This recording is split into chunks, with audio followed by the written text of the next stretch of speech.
फिर शब्द को पकड़ करके शब्द शब्द पौड़े पर चढ़कर अब पहुंचो सचखंड सतनाम। शब्द के सीढ़ी हर मंजिल पर लगा रखे। आपने भजन किया, घंटे शंख की आवाज को पकड़ा तो आप पहले मंडल पर पहुंच जाओगे। वहीं पर आपको दूसरे मंडल का शब्द सुनाई पड़ेगा, उसे आप पकड़ लोगे तो दूसरे मंडल पर चढ़ जाओगे। ऐसे ही शब्द दर शब्द, मंजिल दर मंजिल ये जीवात्मा अपने देश सचखंड में पहुंच जाती। तो शब्द कब पकड़ में आएगा? जब आप भजन करोगे। और भजन कैसे किया जाएगा? एक बार फिर से आप लोग समझिए। ये आंख और कान को बंद करिएगा, लेकिन मन को रोकिएगा। ऐसे समय पर तुम्हारा ये मन जरूर भागेगा। अभी आप सत्संग में बैठे हो, शरीर तुम्हारा यहाँ बैठा, लेकिन मन सारी दुनिया में भ्रमण कर रहा। अब किसी को पानी पीने जाना है, मन पानी पीने पहुंच गया। कोई बाल बच्चों को घर में छोड़कर आया, मन बाल बच्चों में पहुंच गया। कोई दुकान दफ्तर छोड़ करके आया, मन दुकान दफ्तर में पहुंच गया। और कोई खेती बाड़ी छोड़ करके आया, शरीर बेचारा यहाँ बैठा, लेकिन मन खेत में जुताई कर रहा। तो ऐसे भजन से कोई लाभ नहीं होगा। अरे जिन्होंने मार मंडाला उन्हीं को सूरमा कहना, बड़ा बैरी ये मन घट में, इसी का जीतना कटना। अगर दुनिया में कोई हमारा दुश्मन है, वो केवल हमारा मन है। ये मन रूपी रावण कब मरेगा? प्रेमी भाई बहनों, ये मन रूपी रावण कब मरेगा? जब आप 9 द्वारों पर फतेह हासिल करके यहाँ 10वें द्वार पर चढ़ जाओगे, तब सही मायने में दशहरा मनाई जाएगी। ये बाहर की दशहरा नहीं है जो लकड़ी का रावण बना देते हो और फूंक फांक करके घर चले आते, कहते भाई हमने रावण मार दिया। अरे महात्माओं ने कहा था भाई सही मायने में तुम दशहरा कब मनाओगे? जब 9 द्वारों पर फतेह हासिल करके तुम यहाँ 10वें द्वार पर चढ़ जाओगे, तब सही मायने में विजयदशमी मनाई जाएगी। तब ये मन रूपी रावण मरेगा, तब तुम्हारी जीवात्मा, अरे से जीवात्मा को महात्माओं ने राम भी कहा। अरे आपके धर्म पुस्तकों में लिखा है, एक राम दशरथ का बेटा, एक राम घट घट में लेटा, एक राम का सकल पसारा, एक राम है सबसे न्यारा। एक वो राम है जो अयोध्या के वासी हैं, और एक राम घट घट में लेते, यानी हमारी आपकी जीवात्मा जो हर एक के अंदर मौजूद है। महात्माओं ने कहा भाई एक वो राम है, और एक राम का सकल पसारा, यानी पहले स्थान के मालिक वो निरंजन भगवान, जिनको दुनिया त्रिलोकीनाथ कहती है, जिनका ये पूरा पसारा, पूरा संसार है। महात्माओं ने कहा भाई एक वो राम है, और एक राम है सबसे न्यारा, 5वें स्थान के मालिक वो सतपुरुष भगवान जो हमारे आपके सच्चे पिता है। महात्माओं ने कहा भाई एक वो राम है। तो महात्मा तो उस राम की महिमा गाते हैं। मोटी बात आप लोग पकड़िए कि भजन कैसे करोगे। तो ये आंख और कान को बंद कर लेना, ऊंचा ध्यान दे करके सुनिएगा। सीटी जैसी आवाज शुरू में आपको सुनाई पड़ेगी, उसे आप पकड़ लेना, सुनते रहना, सुनते सुनते उसी में लीन हो जाओ। जब आप उसमें लीन हो जाओगे तो कुछ समय बाद में दोबारा आपको अनुभव होगा कि कहीं बड़ी दूर से एक महीन आवाज, घंटे और शंख की आवाज हमारे कानों में गूंज रही। जब घंटे शंख की आवाज आपको सुनाई पड़ने लग जाए, तब आप सीटी की आवाज को छोड़ देना और घंटे शंख की आवाज को पकड़ लेना।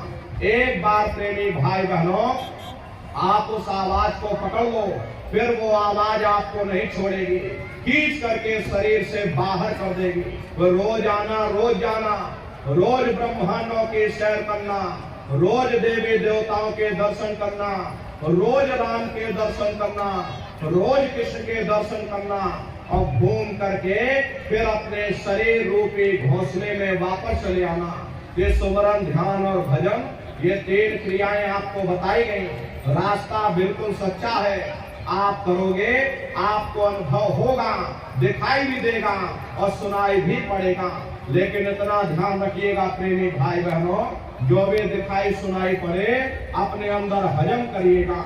जितना हजम कर ले जाओगे उतना रास्ता खुलता चला जाएगा। तो सुमरन, ध्यान और भजन नित्य नियम से आप लोग करिएगा। नागा नहीं होना चाहिए। अरे शरीर को आप भोजन देते हो, सुबह दोपहर शाम खाते हो, लेकिन कभी आपने विचार नहीं किया ये जीवात्मा जो जन्म जन्मांतरों से भूखी प्यासी बैठी, कभी आपने इसको भोजन नहीं दिया। अरे इसका भोजन शब्द है, इसका भोजन नाम है। अपना ये नियम बनाइए कि पहले हम अपने जीवात्मा को भोजन देंगे, फिर अपने शरीर को भोजन देंगे। अगर ये नियम आपका बन गया तो आपका लोक भी बन जाएगा और परलोक भी बन जाएगा। हरे नर नारियों, उस मालिक को पाने के लिए तुम्हें घर बार छोड़ने की जरूरत नहीं है, तुम्हें समाज छोड़ने की जरूरत नहीं है, तुम्हें जात बरादरी बदलने की जरूरत नहीं है। अरे जात पात के रगड़े झगड़े ये हमारे अपने नहीं, ये सिर्फ हमारे मन की खुराफात है। आप सभी लोग बुद्धिमान हो, अपनी अपनी बुद्धि से आप सभी लोग विचार करिएगा। जब गुरु नानक साहब नहीं आए थे तब कोई सिख नहीं था, जब मोहम्मद साहब नहीं आए थे तब कोई मुसलमान नहीं था, जब ईसा मसीह साहब नहीं आए थे तब कोई ईसाई नहीं था। और पीछे लौटते चले जाओ तो केवल मनुष्य ही मनुष्य रह जाते। ये रगड़े झगड़े किसने पैदा किए? ये हमने आपने पैदा किए। अरे कोई भी महात्मा यहाँ पर आकर के ना कोई कौम बनाने आता है, ना कोई मजहब चलाने आते हैं, और ना ही आप हमारे हाथों में ये डंडे और तलवारें देने के लिए आते। अरे आपको सच्चा मार्ग, सनातन मार्ग समझाने के लिए इस धरा भूमि पर शरीर रूप में अवतरित होते। इसीलिए महात्मा समझाते हैं, भाई जाते पाते पूछे नहीं कोई, हरि का भजे सो हरि का हुई।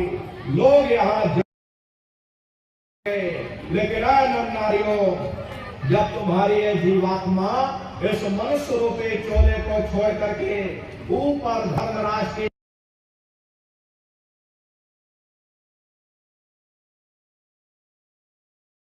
हो, तुम किस मजहब के हो, तुम हिंदू हो या मुसलमान हो, तुम हिंदुस्तान से आए हो या तुम पाकिस्तान से आए हो, अरे वो महात्मा समझाते हैं, भाई मालिक को पाने के लिए तुम्हें जात बिरादरी बदलने की जरूरत नहीं है, तुम्हें समाज छोड़ने की जरूरत नहीं है, तुम्हें घर परिवार छोड़ने की जरूरत नहीं है, तुम्हें बाल बच्चे छोड़ने की जरूरत नहीं है, तुम्हें जंगलों पहाड़ों में भटकने की जरूरत नहीं है, तुम्हें साधु सन्यासी और बाबा बनने की जरूरत नहीं। अरे भाई तुम अपने अपने घर परिवार में रहो, अपने अपने बाल बच्चों के साथ रहो, अपने अपने समाज में रहो, समाज के रीत नीति के अनुसार रहो, मेहनत और ईमानदारी से काम करो, और 24 घंटे में घंटा 2 घंटा अपनी जीवात्मा के कल्याण के लिए सुरत शब्द नाम की कमाई यानी कि सुमरन, ध्यान और भजन करिएगा। हरे नर नारियों, यही दौलत तुम्हारे काम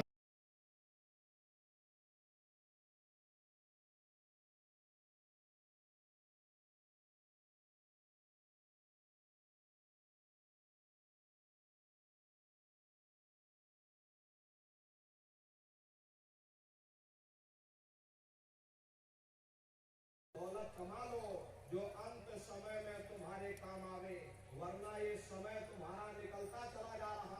ये सांसों की पूंजी दिन प्रतिदिन कम होती चली जा रही।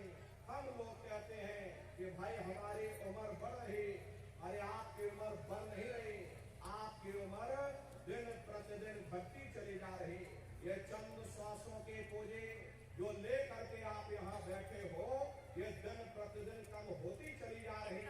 एक समय ऐसा आएगा ये बुलबुला तुम्हारा टूट जाएगा, फिर न जाने तुमको दोबारा मनुष्य शरीर मिले न मिले। अरे तुम भटकते रह जाओगे युगों युगों के लिए नरकों और 84 में। इसलिए प्रेमी भाई बहनों, अहो भाग्य है आपका, आपको ये मनुष्य शरीर मिल गया।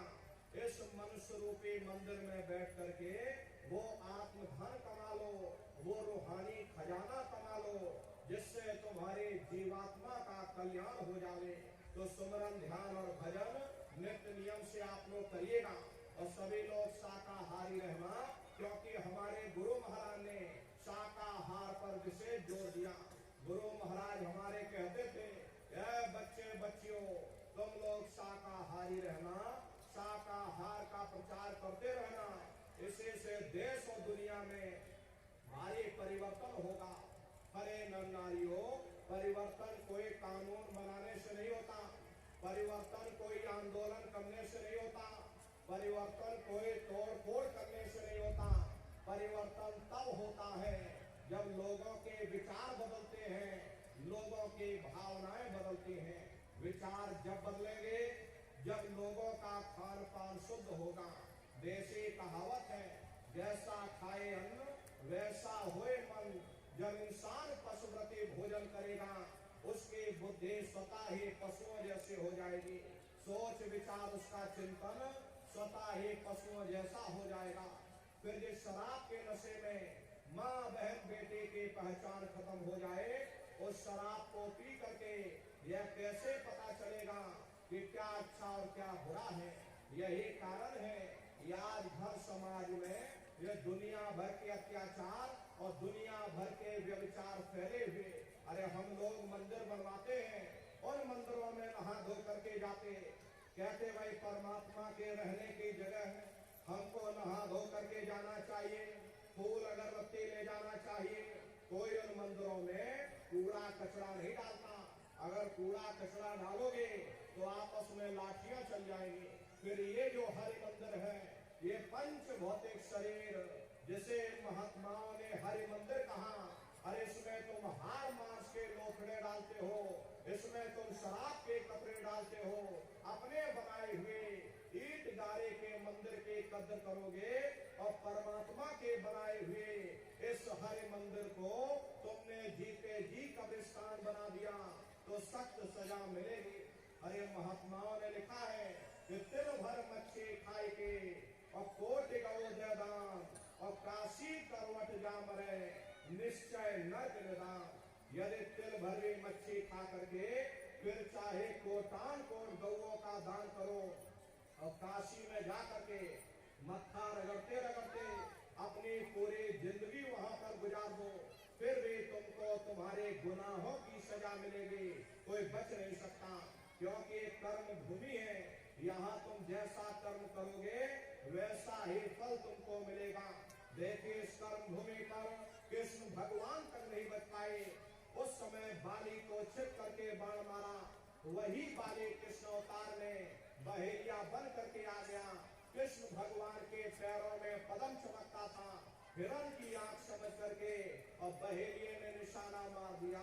जब पास में आकर के देखा कृष्ण भगवान थे, अफसोस करने लगे, लेकिन कृष्ण भगवान ने उसको समझाया, इसमें तुम्हारा कोई दोष नहीं, उस समय हमने तुमको मारा, आज तुमने हमको मार दिया, हमारा तुम्हारा बदला पूरा हो गया। कर्म प्रधान विश्व रच राखा और जो जस करे सो तस फल चाखा। ये कर्मों का ऐसा देश है, यहाँ तुम जैसे बीज बोगे वैसी ही फसल काटोगे। इसलिए प्रेमी भाई बहनों, आप सभी लोग शाकाहारी रहिएगा। शाकाहार का प्रचार अपने अपने क्षेत्रों में बराबर आप लोग करते रहना। ये तरह तरह की बीमारियां जो आज के समय में आ रही, इसका मुख्य कारण एक ही है, लोगों का खान पान दूषित हो चुका। अरे सीधी सी बात है कि इंसानों के खून में जब जानवरों का खून मिल जाएगा, इंसानों के अंदर जब जानवरों के कीटाणु पहुंच जाएंगे तो न जानवरों की दवा काम में आएगी और न इंसानों की दवा काम में आएगी। परिणाम क्या होगा? ऐसे महामारियां फैलेगी। अरे आप राम को मानते हो, आप कृष्ण को मानते हो, तो राम ने कभी मांस नहीं खाया, कृष्ण ने कभी शराब नहीं पी। जितने भी महात्मा हुए, चाहे राम हुए चाहे कृष्ण हुए, जितने भी महात्मा हुए, आप उनको मानते हो तो उनके आदर्शों पर भी चलना सीखो। महात्मा यही कह करके गए कि अहिंसा परमो धर्मा। अगर हमने किसी को बनाया नहीं तो मिटाने का अधिकार हमारे पास नहीं है। इसलिए प्रेमी भाई बहनों, आपसे हमारी प्रार्थना है कि आप सभी लोग शाकाहारी रहिएगा। देखिए हमारे गुरु महाराज परम संत बाबा जय गुरुदेव जी महाराज ने एक अच्छे समाज के निर्माण के लिए, चरित्रोत्थान के लिए, लोगों को शाकाहारी और सदाचारी बनाने के लिए 116 वर्ष की आयु तक अथक मेहनत और परिश्रम किया। हमारे गुरु महाराज ने अपने गुरु की याद में मथुरा आश्रम पर इतना विशाल मंदिर बनवाया। गुरु महाराज हमारे कहते थे कि बच्चा, मंदिर का वो देवता वहां बैठ करके बरकत बांट रहा। अरे आप लोग आइए, वहां कोई रुपया पैसा नहीं चढ़ाया जाता, कोई चंदा चुटकी नहीं चढ़ाई जाती। अरे आप लोग आए, मंदिर के देवता के सामने अपनी बुराई को चढ़ा दीजिए। वहां पर बुराई चढ़ाई जाती है कि हम आज से मांस नहीं खाएंगे, हम आज से अंडा शराब का सेवन नहीं करेंगे, हम आज से झूठ नहीं बोलेंगे, हम आज से किसी को धोखा नहीं देंगे। आप अपनी एक बुराई चढ़ा दो, आपकी एक मनोकामना पूरी होगी। ऐसा वरदानी मंदिर गुरु महाराज ने अपने गुरु की याद में मथुरा आश्रम पर बनवाया। तो प्रेमी भाई बहनों, आप लोग मथुरा दरबार में पधारिएगा। देखिए होली का कार्यक्रम 7, 8, 9 मार्च 3 दिवसीय होली का कार्यक्रम मथुरा आश्रम पर होगा। तो आप सभी प्रेमी भाई बहन, आपसे हमारी प्रार्थना है कि आप सभी प्रेमी भाई बहन होली के कार्यक्रम में मथुरा दरबार में सपरिवार सादर आमंत्रित है। आप लोग पधारिएगा। अरे आपके रहने ठहरने की व्यवस्था वहाँ पर की जाती है। अलग अलग जिलों के टेंट रावटी डेरे लगाए जाते हैं। हजारों हजार की संख्या में वहाँ भंडारे चलाए जाते। देश के कोने कोने से दसियों लाख की संख्या में सत्संगी प्रेमी भाई बहन मथुरा दरबार में पधारते हैं। अपना बहुत बड़ा आश्रम है, करीब करीब 10 किलोमीटर के व्यास में अपना ये आश्रम बना हुआ, वहीं पर एक कार्यक्रम होता है। प्रेमी भाई बहनों, अपने आश्रम पर गुरु महाराज की बहुत बड़ी गौशाला भी है। गुरु महाराज के पास कुल 2 गाय थी। 2 गायों का इतना बड़ा परिवार है कि आज के समय में करीब करीब 3000 गायें और 3000 से ऊपर सांड हैं। प्रेमी भाई बहनों, किसी को बाहर नहीं भेजा जाता, क्योंकि गुरु महाराज कह करके गए थे, बच्चा इनको यही रखना, यही सेवा पानी करना। अगर बाहर भेज दोगे लोग मार देंगे, काट देंगे। इसीलिए चाहे गाय हो या चाहे बैल हो, किसी को बाहर नहीं भेजा जाता। गायों के लिए अलग गौशाला बना रखी और सांडों के लिए अलग नंदीशाला बना रखी। प्रेमी भाई बहनों, उसी के बगल में अपना बहुत बड़ा अस्पताल है और बगल में ही अपना एक विद्यालय है, जिसमें 2500 से 3000 बच्चे निःशुल्क विद्या अध्ययन करते हैं। वो गुरु महाराज की कर्म भूमि है और गुरु महाराज की जन्म भूमि जिला इटावा, ग्राम खितौरा में है। प्रेमी भाई बहनों, जैसा भव्य मंदिर मथुरा दरबार में बना हुआ, उसी तरह से भव्य मंदिर गुरु महाराज की जन्म भूमि पर बन करके तैयार हो चुका है। ये आप जो पोस्टर देख रहे हैं, ये गुरु महाराज की जन्म भूमि का मंदिर है, जो बन करके तैयार हो चुका। प्रेमी भाई बहनों, 10 साल लग गए, लेकिन मालिक की दया कृपा से ही गुरु महाराज की भूमि पर ये भव्य मंदिर बन करके तैयार हुआ। ताजमहल उसके सामने कुछ नहीं, ऐसे 2-3 ताजमहल एक प्रार्थना करवाने के लिए गुरु वंदना की किताब ले जाइएगा। धीरे धीरे वही बच्चे प्रार्थना करते करते यूं जवानी याद कर लेंगे और बिना किताब की मदद के प्रार्थनाएं करने लगेंगे। लेकिन एक बार किताब की मदद लेनी पड़ेगी। दूरदर्शी आवाज की प्रतियां ले जाइएगा। बच्चों से का पाठ करते हुए यही बच्चे धीरे धीरे सुनने राम भजन करने लगेंगे, सत्संगी बन जाएंगे, सेवा करते करते बड़ी बड़ी सेवाएं करने लगेंगे। देश और दुनिया का काम करके आपके भी काम आएंगे, पढ़ाई देने में मदद करेंगे, बच्चे अपना नाम तो रोशन करेंगे ही, अपने माँ बाप का खानदान का नाम चमकाएंगे। देखो किसी बहन का एक दुपट्टा ये देखो यहाँ चला आया, जिसका हो अपना ले जाइए। आराम आराम से चलिए, आराम आराम से चलिए, आराम आराम से।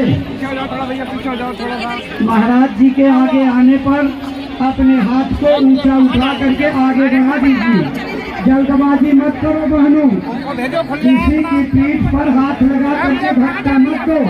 छोटी छोटी बच्चियां हैं, बूढ़ी माताएं हैं, इनकी सुविधा का ध्यान रखो। सबको आराम से दर्शन करने दो।